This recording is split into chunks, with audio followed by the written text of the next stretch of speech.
More than 2 decades ago, 71-year-old Simon Ndungu was a devout coffee farmer, cultivating the crop on his 2.5-acre farm in Gatundu South, Kiambu County.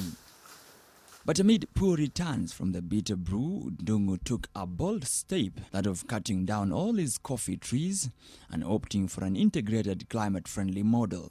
I was doing the coffee extremely hard, and whenever I got some harvest to the factory, they are well amazed. So when I planted these trees, they said I've gone mad. Today, Ndungu grows bananas, avocados, tamarillos, and macadamia nuts integrated with giant bamboo and eucalyptus trees on the same piece of land. And for that, he is rewarded handsomely. Kama kwa macadamia naweza chuna kutokea tani 3, tani 2 hadi 3. Na kwa avocado nauza kama mwaka huu nauza kama 195 shillings.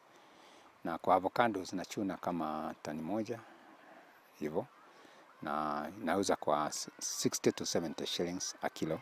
Since retiring from formal employment in 2005, Ruth Makimei has adopted a similar agricultural model, integrating vegetable, fruits, livestock, bees and trees on her 13-acre piece of land in Rari constituency. Unlike Ndungu, she admits that it has been a decently compensated journey. When I'm getting finances from the vegetable farms, the trees are growing. When the trees are grown, I'm selling them and the vegetables are growing. So that's why I have combined the two. And then when I have nothing from the trees or from the vegetables, I have something from the fruits.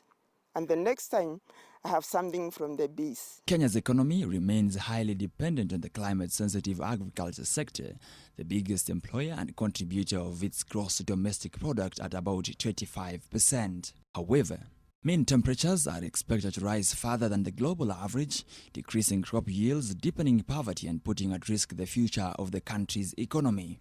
Globally, over 6 million hectares of natural forests are lost every year, often as an unplanned response to demands for food, fodder, fuel and fiber, meaning investments in agriculture can be detrimental to the environment.